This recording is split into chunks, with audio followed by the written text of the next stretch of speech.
Hi, pretty little lifters. Welcome back to the podcast. Today, I'm going to be chatting with Kristina Forest. Kristina has been a personal trainer and coach since 2008. She has also experienced teaching fitness trainers and helping expand their knowledge in fitness, anatomy, and more. I had the pleasure of meeting her at my first CrossFit gym here in West Hollywood.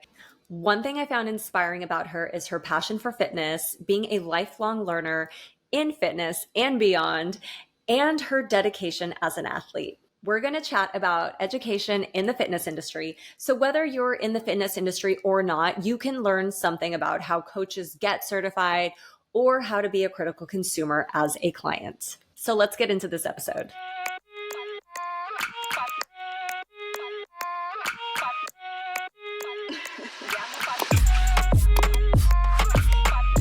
I'm so excited to have you. So we met at Brick Los Angeles, where a lot of my, foundation of especially like CrossFit came from. It was my first CrossFit gym, but it was so cool when you started coming there and just getting like a different perspective because I think it's interesting because especially being in LA, there's a lot of people who have like multiple types of job. Like I'm a teacher, I also do fitness and stuff, but like you are a fitness professional. Like you're not trying to be an actor. You're not trying Definitely to do not. all of these things.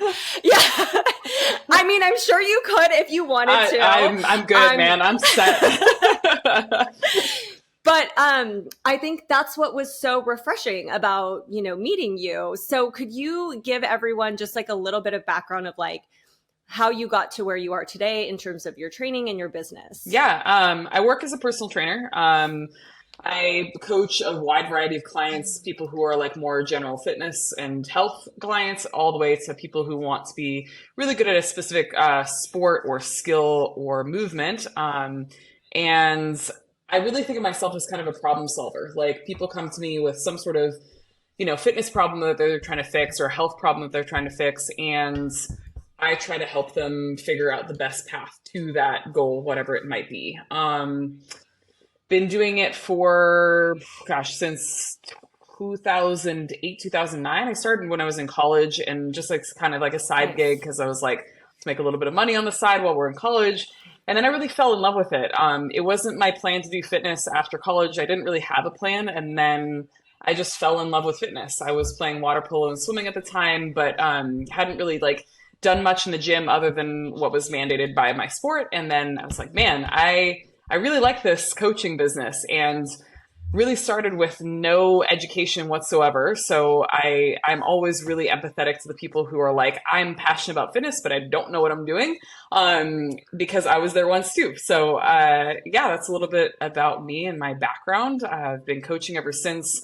I worked at the rec center where went to school at UC Davis, and then out of school, I got hired by Equinox, and I worked there for 7 or so years, and then branched out on my own and am an independent contractor. Effectively, I don't necessarily work for anyone except for my clients. I do my business out of Brick Los Angeles, where we met, and I coach like a gymnastics class there, and then help people that are in-house at that gym. So yeah. I love that. So it's so funny because I remember when I went to college, that was my first experience like setting foot in a gym. Yeah. And that usually tends to be, now I feel like younger generations are starting to go to the gym sooner, which is really cool. But yeah, I remember, I think it was like my last semester, it was either second to the last or last semester of college. And I finally stumbled upon the gym, and I was like, and it was amazing. Like, it was such a good gym. And I was like, how did I sleep on this? Like, how did I never make my way over here?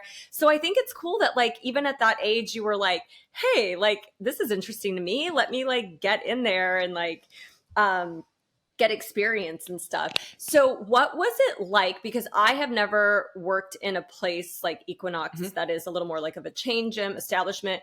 What is the process like? Because what I want to focus on for our convo today, and I mentioned to you, but for the listeners, so you kind of get on brand, like I'm a teacher. I had to get credentialed and go through all this education to become a teacher. While I was doing that, I was also getting into the fitness world, but the credentialing and education was very different. And as somebody who had to go through like very strenuous education, I saw like a very big imbalance Sure. in the industries, especially in an industry where like these are people's bodies. Like, it's not like it's just like, here, I'm going to send you some documents. Like, no, like you're doing something for like, this is somebody's physical health. This is their mental health. This is like a big deal. So I would love to know, like, what was it like working for a bigger gym? Like, what was that education process like? Did everyone come already credentialed? Do you fend for yourself? Like, how does it work? Yeah, typically as a personal trainer, to get hired by any corporate gym like an Equinox or, like anything comparable like a 24 or John Reed, et cetera, you typically have to have a national cert already. So that could be anything from like an ISSA, it could be NSCA, it could be anything that's nationally recognized, and typically like a CPR AED situation as well, just for, safety. Beyond that, a lot of times they do not require anything further, but obviously the more education you have, the more like attractive a potential candidate you are. But it also kind of depends on like, the in-house needs of like, are we dying for extra trainers, or are we kind of set? Things will kind of ebb and flow in terms of like expectations and desirable qualities beyond that. But I would say that for most places, especially in a corporate gym, just a national cert and CPR AED is what's required. Obviously, some experience and other certs are, bonus, if you will. Yeah. Yeah. Um, So what and I also know I remember we talked about this before, and attended one of your workshops that you held at Brick before. You also like, so you were a personal trainer there, but then you started kind of segueing into trainer education. What yeah. was that like? And what was like your goal with that in terms of like how you taught, or like what you wanted people to take away in terms of like, because essentially you were a teacher. Yeah, I would say that that's probably been one of the most rewarding chapters of my life professionally is coaching other coaches. Because again, I came from not really knowing anything, and I remember how like scary it was to like take people's money and teach them how to fitness, even if it was just things that I was doing. Yeah. I remember how like scary it was and uncertain I was when I was first starting out, and I want to make sure that people feel like they have like a safe space to learn and to ask questions that they might feel are, stupid or silly. And so when I was at Equinox, I coached other coaches, because at that facility and at that company, when you get hired on, there's different tiers of coaches there based on your education and your experience, right? And everyone starts at a basic level, but if you have extra experience, you can test out and go into a higher level that you would eventually get to by staying in-house for a certain amount of time and completing the in-house education.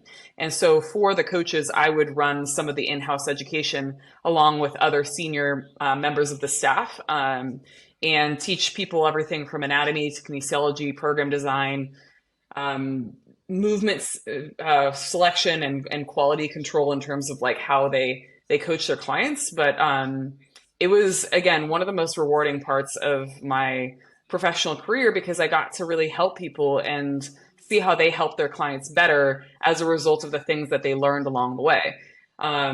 It's something that I would like to return to at some point, but just haven't really found the avenue to do so. But learning and helping others learn better and think more critically about fitness is such a near and dear subject to my heart, for sure.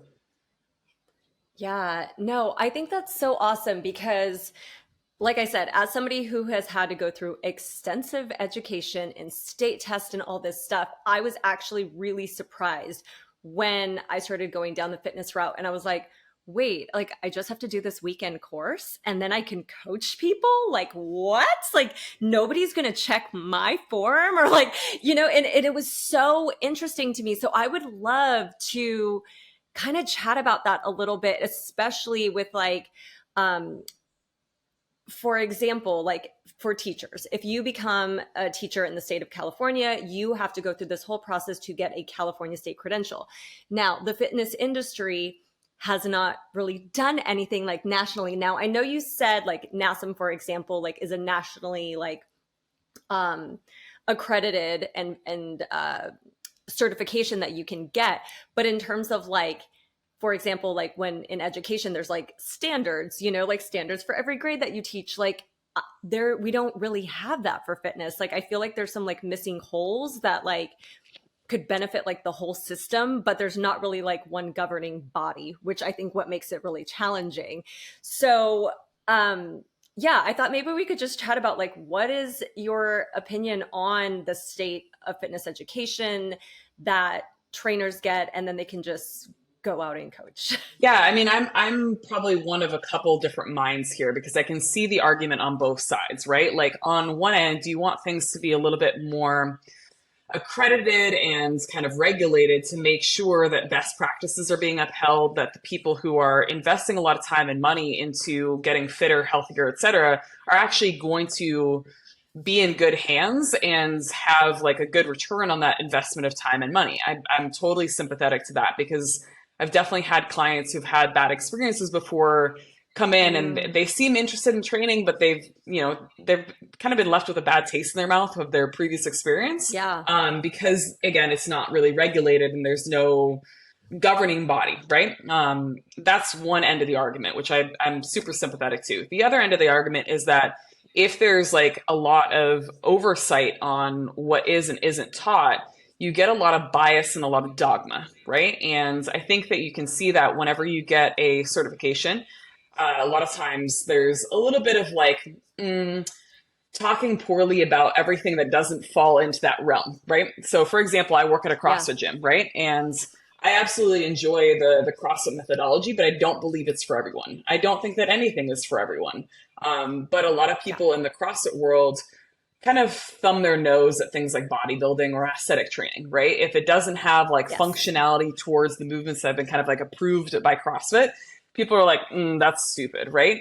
And conversely, you see people who like see things like butterfly pull-ups and they're like, that's not a real pull-up. It's not strict, in other camps of fitness. And so I think the difficulty in finding kind of this cohesive and inclusive conversation of what is and isn't like appropriate for people is clouded by people's bias towards the fitness methodology that they love, right? And I agree with you wholeheartedly that there should be some sort of governing body and some sort of like system to like almost like a baseline, like, the difficulty being that like fitness is this interesting kind of connection between science and art, right? So science being the like principles of like when you do X, Y occurs, right? Like if you put a progressive overload to your body with squats, what have you, you will get stronger, right? Like there are some very true and consistent scientific methods that come in fitness, but there's also this art side of things, right? Where you can take a bunch of different principles and apply different methodologies to get the same effect, right? Like you can squat in a variety of ways. I can squat with a barbell. I can squat with a barbell on the front rack, overhead, back squat in a Zercher position. I can do the same thing with a kettlebell in a goblet style. I can do a single arm on a front rack. I can do single arm overhead with a kettlebell. I can do that with dumbbells. I can do this with cables. Like the methodologies are really endless, right? And that's where you get this kind of art side of things where I can really flex my creativity as a coach to challenge you in a variety of different ways. I think that sometimes the difficulty in getting everyone in fitness to be on the same page is that we kind of bicker about methodologies when the principles are really what we should be talking about, right? The principles are immutable, right? How you get there is entirely dependent on your preferences, your client's preferences, like what you have available to you logistically, right? There's so many different ways to skin the cat. And I think that sometimes when we're all collectively trying to get on the same page in fitness, people are bickering about the methodologies, like which one's better? Is it the kettlebell, the barbell, whatever? Is it CrossFit or bodybuilding? Is it,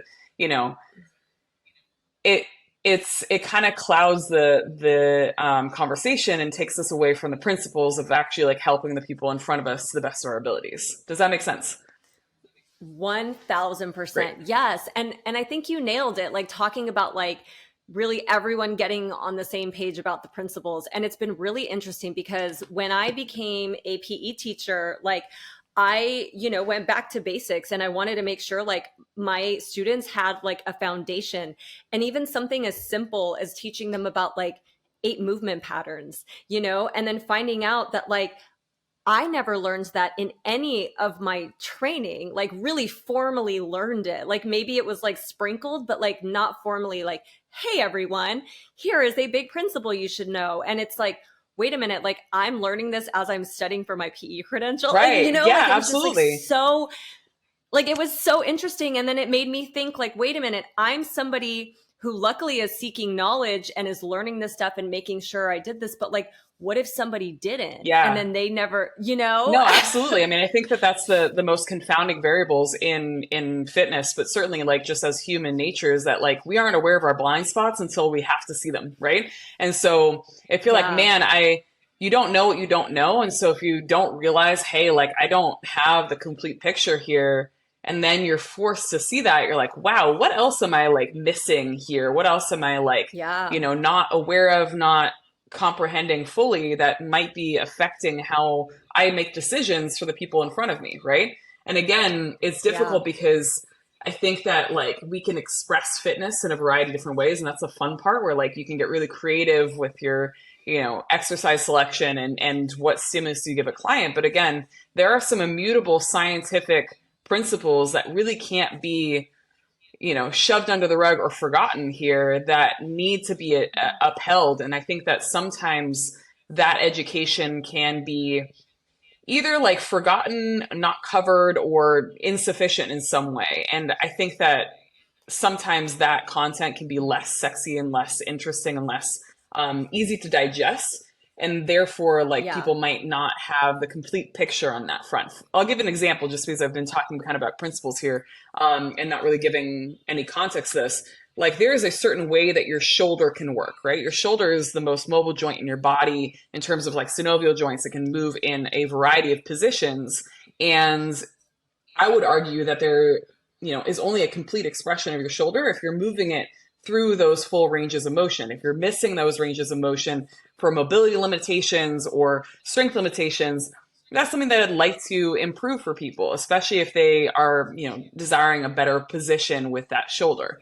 There's really not like anything to argue about in terms of what your shoulder can do because it's built in the same kind of ball and socket joint for everyone. It might have some slight Yeah. differences in terms of like anthropometrics and how someone is built like genetically, but everyone's got a ball and everyone's got a Yeah. socket and that shoulder moves in the same relative range of motion, right?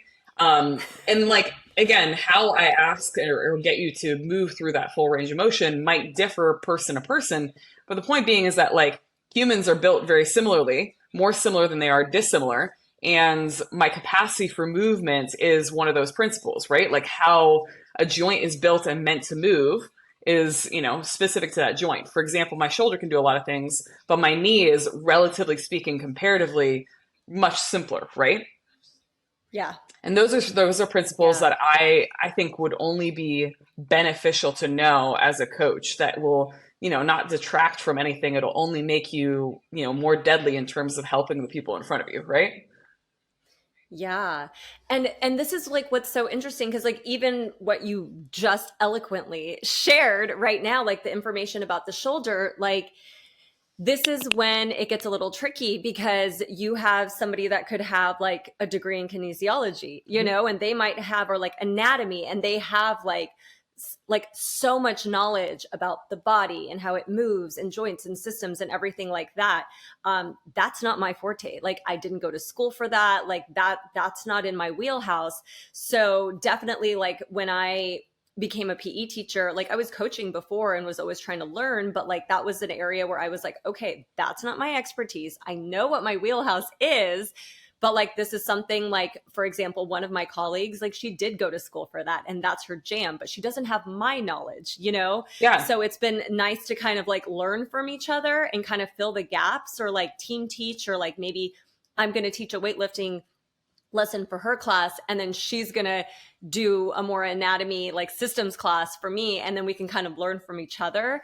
But I think that's where some of these holes and gaps, like I remember taking a weekend course. It was probably like renewing a cert or getting a cert for the first time, and it was an in-person one, and it might have been like CrossFit level 1. Mhm. And obviously I come from like good training and stuff, like my movements were pretty good.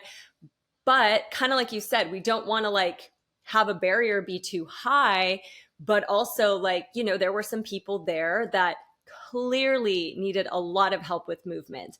But that's different. Like maybe they could still coach people, but like could they demo it with like proper form? Probably not. So like sometimes seeing things like that too, knowing like, hey, this person took this course with me, probably passed, and they can go coach tomorrow. Mm-hmm. So I think like that's an interesting point too, where it's like, are they getting support? Are gyms supporting like these new coaches and trainers and like looking at them? And like, for example, like as a teacher, my administrator can come and observe my class, give me notes. Like it's a full experience. It has to be documented into the system. We have like multiple meetings about it. Like I have to write a reflection. It's like a whole thing. Like how often does that happen, Yeah, in our space? for sure. I think that there's it is a little bit different from like, let's say, how a teacher operates and gets their education. And I was even thinking about this Yeah. when you sent out what you wanted to talk about. I was thinking like, what are the comparables in other fields and other situations? And the closest comparable I could think of was a doctor, right? And it's very similar because we're working in a health space. Obviously, to become a doctor, Yeah. you need years and years of schooling. After that, you need to keep up your credentials by doing a bunch of CEUs and stay current and practice consistently. And there's a lot of oversight between your hospital, between the state where you're practicing, et cetera, right? In fitness, there's Yeah. really no like oversight like that. Even I would say like Yeah. when I was working at Equinox and it's more of a corporate situation, that's probably the more oversight you're going to see. But even then, it was pretty, you were pretty free to do what you wanted to do unless there was like, routinely a problem or like clients were like unhappy and there was like a kind of a feedback mechanism like that. I think that in fitness, it's more that the market and the clientele kind of dictate, that feedback mechanism of, am I doing a good job? Right? Because to me, like excellence is self-evident, but so is bullshit, right? When Hmm. someone is good at what they do, there's, tells, success leaves clues, as it were, right?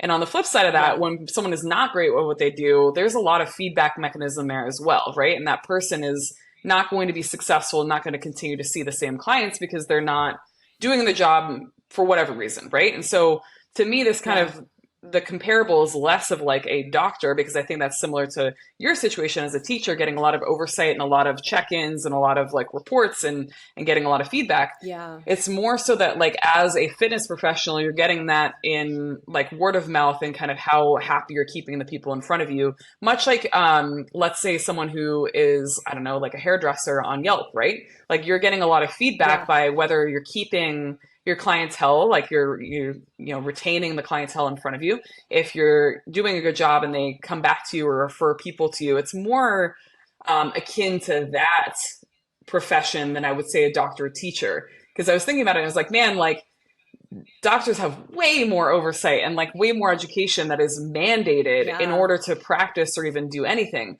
But at the same time, I think that when you're becoming a doctor, you do a lot of shadowing and you do a lot of work where you're, basically your hand is being held by someone who has been doing this a lot longer than you. And I think that that is one thing that we could translate over into fitness and that I would recommend any aspiring fitness professional is getting mentorship and shadow time. And that's often overlooked Yeah. in lieu of like getting certifications, right? And I'm of the opinion Yeah. that all education is good education, even if it's that education that like, ooh, I shouldn't do things that way, right? That's still important Yeah. education. But I think a lot of times we get really excited about courses and certifications because you get to have letters behind your name. And don't get me wrong, those are great. Yes. I've definitely like done my fair share of certs and courses. But I think some of the most impactful stuff that I've experienced from an educational standpoint is learning from people I want to be like, quite simply. Yes. People that I admire, that I aspire to be like, um, learning from them has been really, really impactful on my career. And that's something that I think sometimes people either forget or shy away from. Either forget because they're Yeah. like, man, I don't have that person right in front of me. But in the day and age of social media, you can have a lot more interactions with people and learn from the people that you admire the most, right? Yeah. And I think that's so important. Like, I think the key thing you talked about was like mentorship, because it is honestly like, I personally, as somebody who has is a teacher and has gone through education, I don't think it's hard to get a fitness education, I don't think like so. a fitness certification. So if you are listening to this, like the entry barrier is low. Like you have to pay the money, you sign up, you do the course, maybe you take a test, maybe you don't. That's it. Sometimes it can be done in a day, 2 days, 3 days. Sometimes it might take a month or so, depending on like the program. It is a very low barrier to entry. And I think people think like, well, I just got the paper because I needed it. Mm-hmm. You know what I mean? And that's kind of unfortunate, but like I'm hoping that people like you mentioned, like take that as like that's step one. That's like to make sure I'm trustworthy, to show that like I care about this, to get a little bit of a foundation in whatever they're teaching you. But also like you mentioned, like getting that mentorship. Like I had a mentor teacher, when I started, and I think it's so nice. Like I've, just being in open gym with you, I've learned so much, just like watching and listening to you coach somebody. I'm like, oh, that was so good. Like, No, I mean, you seriously, know? like I think that was one of the benefits, especially working at Equinox, is that when I was working at that Equinox at that time, there were over 50 coaches on staff in one facility, which is a ton of different perspectives on fitness. So you could find someone that was like super juiced on powerlifting. You got someone who's like very much so into like movement flow and yoga and bodyweight training, calisthenics work. Like you could find anybody who is super juiced on one thing or another and really pick their brain, but also see how they coach and interact with people. I think that as human Yeah. beings, we love to just emulate other people, like we copy, right? And I think that the good Yeah. the mark of a good coach is that you're a good thief, right? Give credit where credit is due, for sure. Yeah. But if you see something, steal it. You like that, and you're like, yeah, I'm going to use Yeah. that cue. I'm going to use that exercise. I'm going to use how that person talks to their client because it's effective, and I find value in it, right? Good coaches are good thieves, for Yeah. sure. And I think that Yeah. when you find someone that resonates with your message for fitness, or you get excited about what they have to say about fitness, you should absolutely consume their content, and for sure, like pay your dues to that person when it's appropriate to do so, but absolutely consume what you find really fascinating and exciting. And I would even say that that should guide your educational curriculum for yourself, right? Like if you're really juiced on figuring out things about nutrition, then you should deep dive into nutrition and learn as much as you can. Like let your curiosity be your North Star as to what you want to deep dive into, right? Yeah, totally. Well, and what makes it even like more interesting now, I'll use the word interesting, is we have social media Mm-hmm. and the boom of online fitness. And there are, you just have your website or your social media page, and you don't know if this person has a fitness credential or not that you're buying a program from. And sometimes it's just people are like, hey, this is what I did at home. Here's a chart. You do it too. And they're selling things. And sometimes it is hard because I'm like, good on you. You took your journey. You're making that money. Like, do you? But at the same time, I'm like, okay. Because I have seen some programs and I'm like, this is questionable from a principal standpoint. Sure. But I think that's, what's so important is when people don't have any, and I'm not saying because like I just said, it's so easy to go get the certification. Like you can do that and be like, I'm certified, here you go. But like learners, like people who actually care about this and like wanting to grow, I don't know. I just like, what are your thoughts on like the online boom and certification or not being certified and just that whole world? I mean, I think that it's kind of like there's good and there's bad to it, right? Like there's obvious good in the sense that like there are things that you can just kind of open Instagram and learn about that. Like when I was first starting, Instagram wasn't a thing. I'm really dating myself as a human being here, but there was not like the amount of education just so like liberally and freely available. And so I kind of remember when I was first starting and being like, even if it not all of it was quality, I think that it would have been an overall benefit and a value add to have that as a resource. Now, buyer beware, there's a lot of bullshit on the internet as well. But I think that the good outweighs the bad. And that might be just the optimist in me, but I think that there's more good information out there than bad information.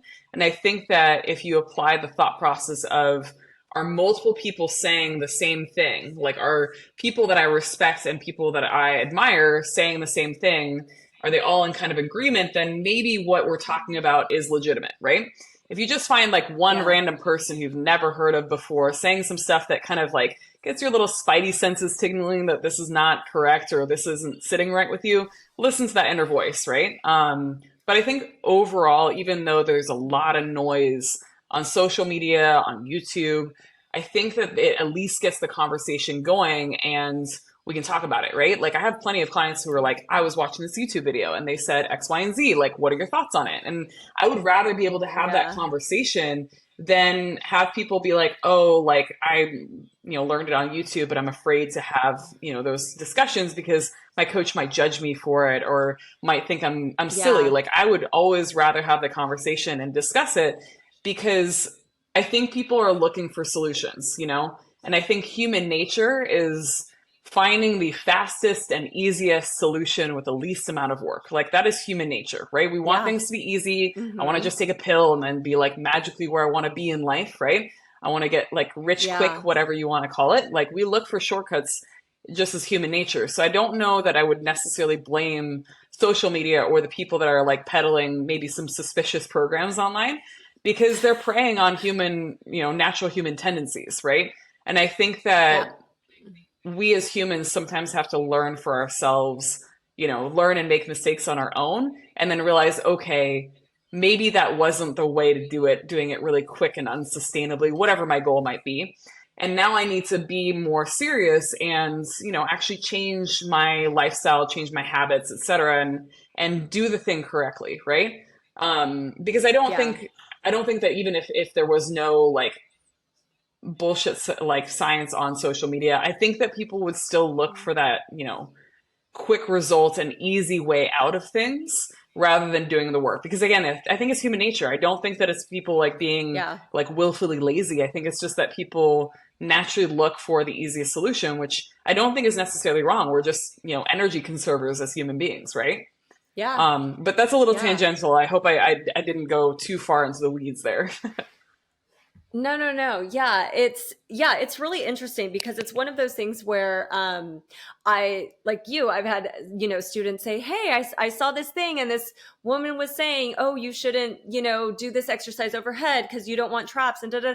And it's like dispelling like a lot of things, but definitely using that as a teachable moment, Yes, So and that's why it's one of my goals that like, you know, in PE programs, like learning the essentials and the basics can help you kind of weed some of this stuff for out. sure. So I'm kind of hoping like in our education system, like if we can start equipping people with the basics, like everyone, Absolutely. then at least people can be a little more critical consumers of what's out there, Yeah, I mean, I think that that's an important point is that we have to help equip people to be more critical consumers because the thing is like if you work with a coach, like I don't aspire to coach anybody for a lifetime. Like I want you to learn to fish for yourself, right? Like I want you to learn how to do this thing on your own, not like because I want to be rid of you, but more so because I want you to have the agency and the autonomy to go and do this thing, whether it's eating well, training consistently, whatever. Like I want you to go and do the thing the way that like yeah, makes sense to you, that you can make decisions in the moment and not be like, oh man, what does coach say I should do in this situation? Like and be paralyzed by this analysis. Like I want you to be able to be like, no, these are sound principles that I'm going to rely on and I can do this thing on my own. Because the thing is like yeah, nobody's going to care about your fitness or your nutrition or your health more than you. Nobody. yeah, Like, and you can't pay someone to care more than you're going to care, right? Like, at the end of the day, it is your responsibility. You can certainly get help and education from the people that you employ as your coaches, but at the end of the day, you're the one making those decisions. And so, really, what you're looking for is someone to help you make better decisions, right? But the agency and the yeah, onus is still on you to make those decisions. And so, my goal as a coach is to help you learn what are the things I need to do? What do I need to pay attention to? Because there is a lot of noise out there, right? So a lot of people who are like So much noise. demonizing certain foods, and it's like, man, like this is making Yeah. it really, really complicated. But I want to help people choose and make better decisions and know what to focus on, so that they don't have to focus on this more than they absolutely have to, or more that they want to, right? Yeah, So that this can be totally. easy and sustainable and doable, and that you can learn the skills necessary to do whatever it is thing that you want to do, right? Yeah. And I think that's one comment I hear a lot from people. Like, it's so confusing out there because they're just hearing all these different ideologies Sure. and stuff. And then that's what kind of got me thinking, going zooming out and being like, oh yeah, there's not one governing body of principles that we can all agree on as like the basics, you Yeah. know? Um, so yeah, I do think the fitness industry, I would love to still see some shifts and growths in terms of like education, and it's from my education background, and definitely not to the point where it's like exclusionary or like, Yeah. not attainable for anybody.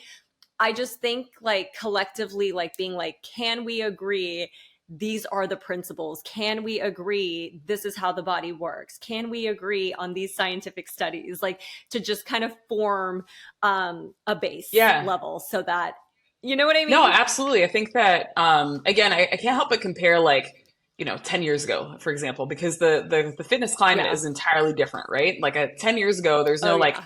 social media really to like teach you about fitness like there is now with like Instagram, TikTok, YouTube, right? And like our resources maybe for hot buttons and nutrition was like magazines, right? Like, and you'd see a Yes. magazine once a month, right? And there'd be a bunch of different Yeah. magazines, ones that are more like bodybuilding centered, ones that are like more on eating well, etc. And there were some books out there, but now we've seen this proliferation of information, which to me like can be, again, bad with the good. But I think for the most part you're getting a lot more good information out there, and people will still have to kind of parse through like what does and doesn't make sense. But I think that it's always going to be a good thing to have more information out there, so that people will see like the commonalities between things, right? And what makes sense to them, and what kind of paints this cohesive picture. Certainly it's going to still be much louder for people, but I think that now people are better off now than they were 10 years ago, in the sense of like what information is readily available for them. Yeah. And it's so interesting what you say, because you were mentioning earlier, there's a lot of good information out there. And when it's people you trust, you start to see the same thing. And obviously, I'm very intentional with who I follow on social media. So a lot of mine, I'm like seeing the same principles, the same messages, the same type of form things. Cause I'm like, yeah, we all do this. We Yeah, all kind of agree to this. for sure. And I think that, So yeah, there's bad with the good, but there always will be, right? There's always going to be some yeah, fringe folks out there who are trying to sell you something, even if it's just selling you ideology, right? yeah, And that's never going to change, even if social media wasn't a thing. Like, you're always going to have like your crazy friend at work who's trying to teach you how to do like some crazy diet, right? Like, there's always going to be yeah, that noise no matter what. And so I think equipping people with the ability to kind of like I guess parse through like all that information and figure out for themselves what makes sense, what works, and what is important to them is always going to be top of mind as a coach, for sure. yeah. And one thing I will like kind of add for anybody listening is, and I'm going to do a whole nother episode on this, but just being mindful of like, if you are getting information, maybe not necessarily. And I guess it depends if your goals are aesthetic, but I do know that sometimes people get very swayed by the way somebody For looks. sure. Yeah. I mean, like, that's you the know? evidence that their thing works, right? Um, Yeah, yeah, yeah, I think that, again, as human creatures, I think of human nature, and we're like really swayed by what we visually see, right? Like, that is the yeah, sense that I think people value the most, and is most important to them, is what they can see. And so yeah. what you see really dictates like what you find valuable, right? And so when you see someone who's like super ripped and they look incredibly fit, and it looks like, based on what they have on social media, their life is perfect and awesome and fantastic. And I think it can really turn your head, right? Yeah.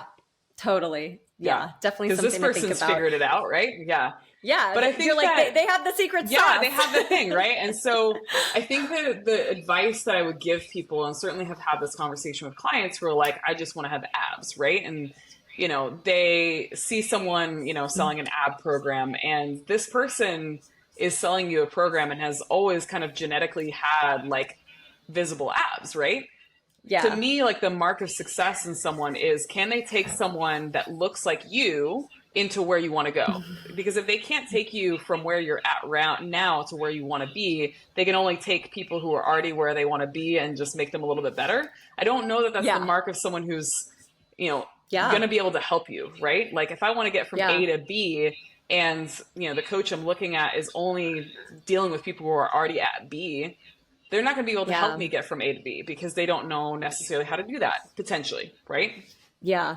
Yeah. No, that's so true. I love this. Yeah. I mean, I think this is just an interesting topic to get people thinking about it. If you're in the fitness industry, kind of thinking about, being mindful of your education and mentorship and if you're not in the fitness industry and you're a consumer of it, being a more critical consumer and just Yeah. kind of getting a little peek behind the scenes of like, what's that like? So you understand this industry a little bit more and it's not perfect. Yeah, it's definitely not perfect, and I don't think, again, this is maybe the pessimist in me saying that I don't think it ever will be, and I don't think it Yeah, has to be, it right? won't. Because again, Yeah. I'd rather there be like a bunch of people trying to solve the equation, even if like their intentions are really good, but their systems are maybe suspect.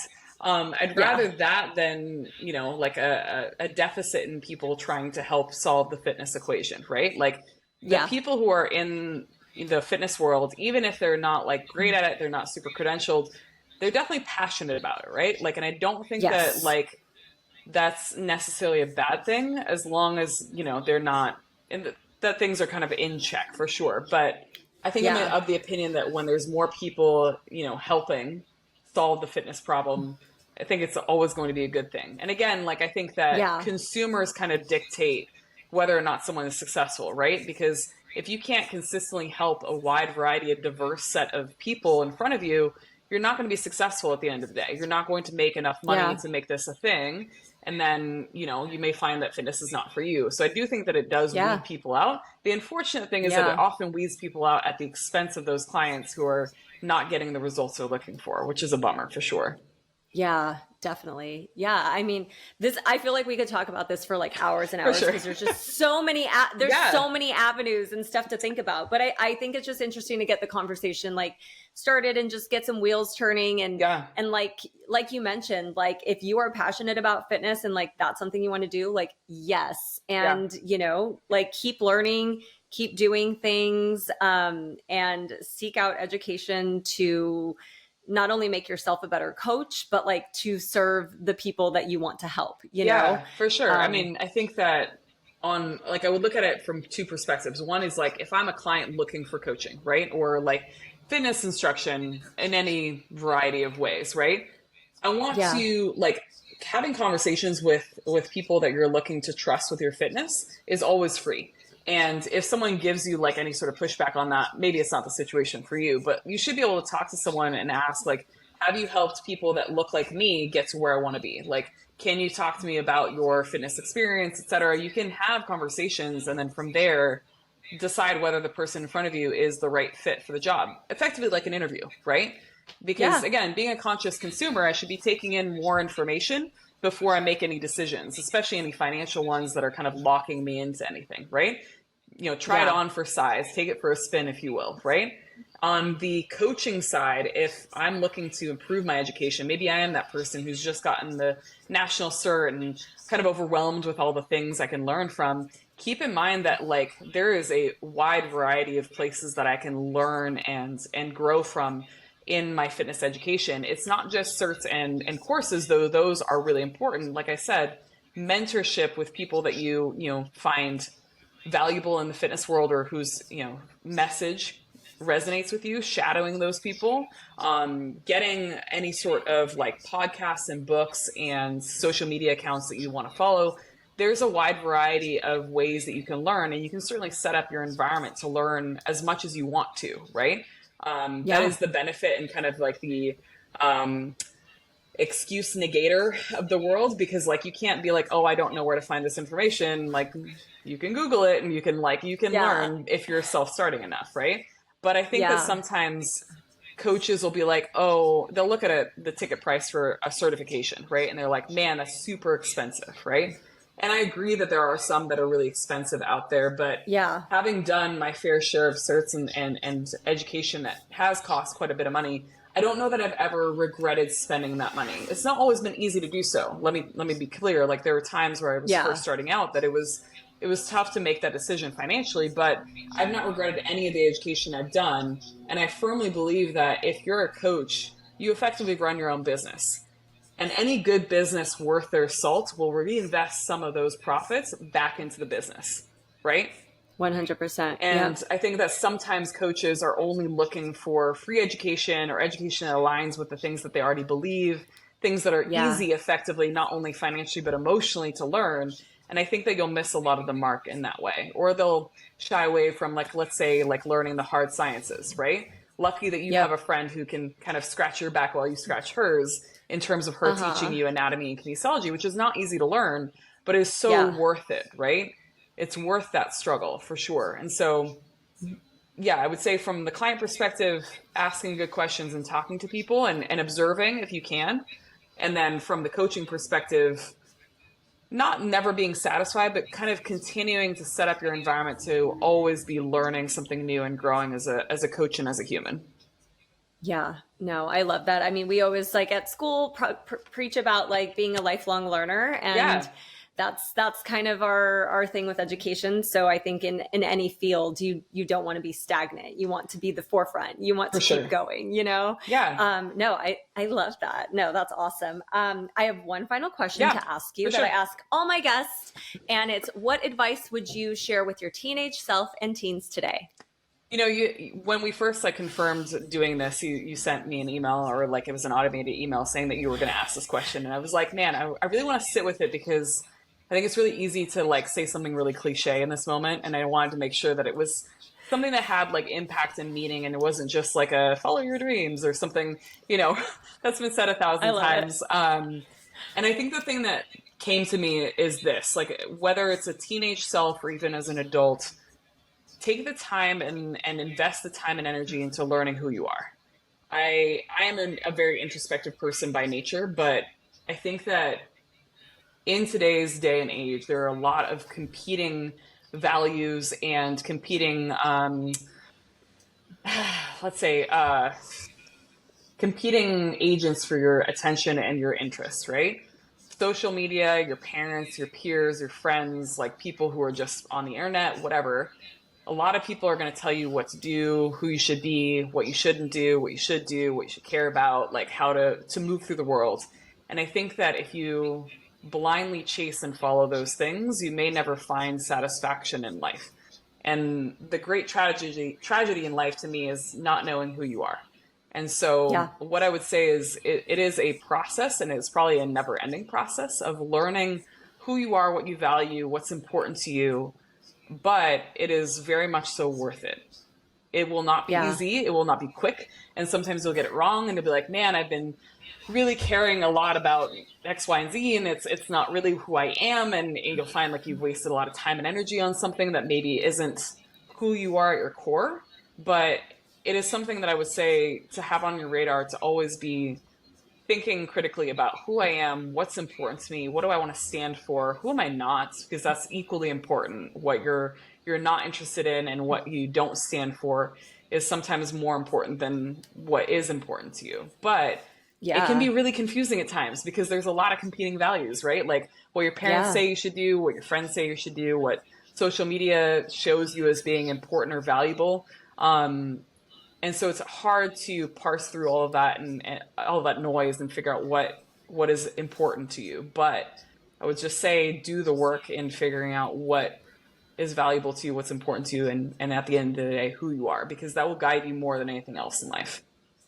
Yeah, I love this advice and I would have needed it and still do. Like as a Yeah, for teen, like sure. this would have been so it would have been so important because this is so interesting. Like I was actually talking with someone about this. I was like, you know, it wasn't until like my 30s that I was kind of like, oh, this is Tiffany. Like, okay, I know her. Like, this is what she stands for. This is what she will accept and not accept. And this is what she believes.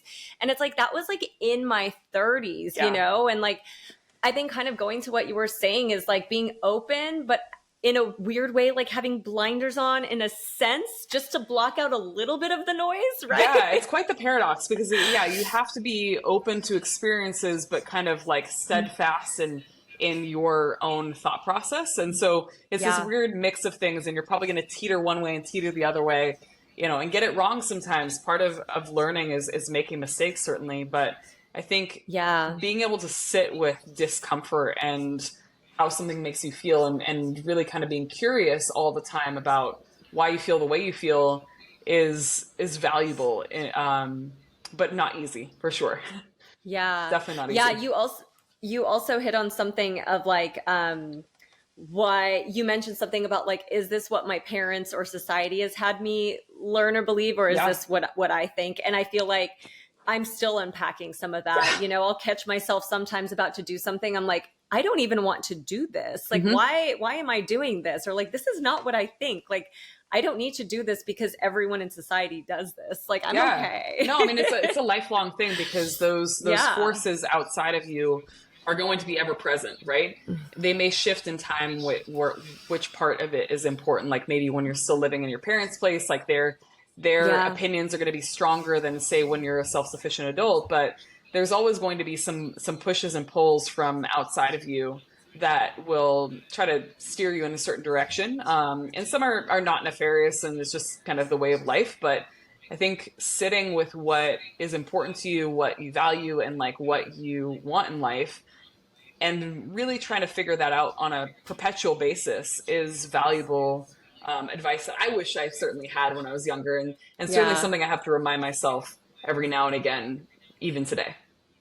Yeah, no, I love that. That was so good. So, Kristina, how can we support you or where can we direct people? I am most active on Instagram, and I'm not even all that active on Instagram, but you can certainly find me there. It's my handle's at Coach K Forest, Forest. You can find me on there if you have questions or want to give me feedback. You can hit my DMs. Again, I'm not as active as I could possibly be there. I'm pretty bad at the social media thing in terms of like creating content, but I certainly consume my fair share of content.